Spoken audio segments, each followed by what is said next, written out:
조기 발견율 5%, 5년 이내 생존율 12%로 10대 암 중 가장 생존율이 낮은 암. 조기 증상은 알아차리기 어렵고 재발 확률은 높으며 생존율은 낮은 무서운 암. 바로 췌장암입니다. 침묵의 암이라는 별명을 가지고 있는 췌장암. 오늘은 췌장암을 유발하는 식품에 대해서 알아보도록 하겠습니다. 췌장은 위장 뒤에 위치한 길이가 12에서 20cm 정도 되고 옥수수처럼 길쭉하게 생긴 작은 장기입니다.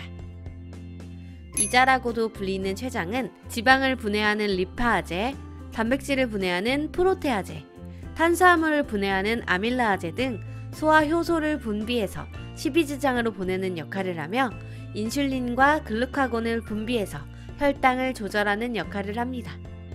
췌장에 염증이 생겨 제 기능을 하지 못하는 것을 췌장염이라고 하는데요. 췌장염은 크게 급성 췌장염과 만성 췌장염으로 나뉩니다. 급성 췌장염은 췌장 외분비 기능이 손상돼 소화효소가 조기에 활성화하면서 발생하는 급성 염증성 질환입니다. 급성 췌장염이 계속 재발하면 만성 췌장염으로 발전하게 되는데요. 만성 췌장염은 췌장이 딱딱해지는 섬유화가 일어나고 내분비, 외분비 기능 모두에 장애가 생깁니다. 만성 췌장염에 걸린 사람이 췌장암에 걸릴 확률은 일반 사람보다 18배나 높아 만성 췌장염이 췌장암의 직접적인 원인으로 여겨지기도 하죠. 소리 소문 없이 망가지는 췌장. 이런 췌장에 문제가 생겼을 때 알아차리기는 힘들지만 분명 증상은 있는데요. 췌장에 이상이 생기면 밥을 먹어도 잘 분해되지 않고 고기를 먹어도 그냥 소화기관을 통과해버리는 흡수불량 상태가 됩니다. 이로 인해 소화불량, 식욕부진, 급격한 체중 감소가 발생하죠. 또한 갑자기 당뇨가 생기거나 소변색이 짙어지고 황달이 생기는 경우, 심한 복통이 주기적으로 계속되는 경우도 췌장 질환을 의심해 볼 필요가 있습니다.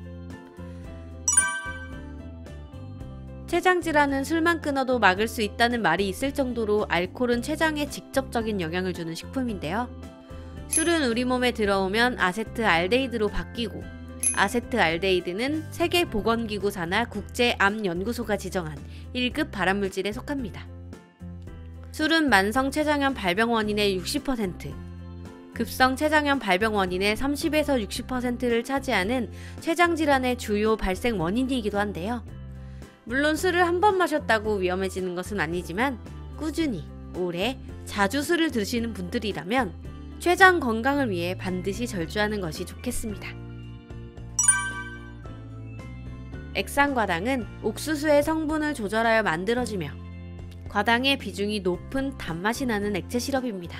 특히 탄산음료, 과일 주스, 캔커피, 아이스크림, 단백질바, 케첩, 사탕, 잼 등에 다량 함유되어 있는데요. 액상과당은 인슐린 저항성을 떨어뜨리고 혈관에 달라붙어 성인병을 유발시키며 암세포 대사에 도움을 주어 암세포를 활성화시킵니다. 탄산음료를 일주일에 2회 이상 섭취 시 췌장암에 걸릴 가능성이 87%나 증가한다는 사실은 액상과당이 췌장에 얼마나 많은 부담을 주는지 알 수 있는 통계입니다. 한국에서 췌장암 발병률이 높아진 것은 서구화된 식습관의 영향이 크다고 할 수 있습니다. 육류 비중이 높은 서양의 식습관은 췌장이 쉴 틈 없이 일을 하게 만들고 나아가 췌장세포 손상을 유발합니다. 특히 소시지나 베이컨 같은 붉은 가공육은 고지방 고염분 식품으로 소화기 내에서 염증을 일으켜 암의 위험을 높이므로 반드시 줄여야 하는 식품이죠. 미국의 한 대학교에서는 가공육을 매일 50g 먹을 때마다 췌장암 관련 위험이 19% 증가한다는 연구 결과를 발표했는데요. 이는 췌장 건강을 위해 가공육을 반드시 끊어야 한다는 주장을 뒷받침하고 있습니다. 췌장암은 진단 당시 수술이 가능한 1기, 2기 환자가 15에서 20%에 불과할 정도로 조기 진단되는 경우가 적고 이미 미세전이가 있는 경우가 많은 무서운 질병입니다. 하지만 건강한 식습관과 생활습관, 주기적인 건강검진을 통해 충분히 예방이 가능하다고 전문가들은 말합니다. 오늘 알려드린 건강정보를 통해 췌장 건강 지키기를 시작해보시는 건 어떨까요?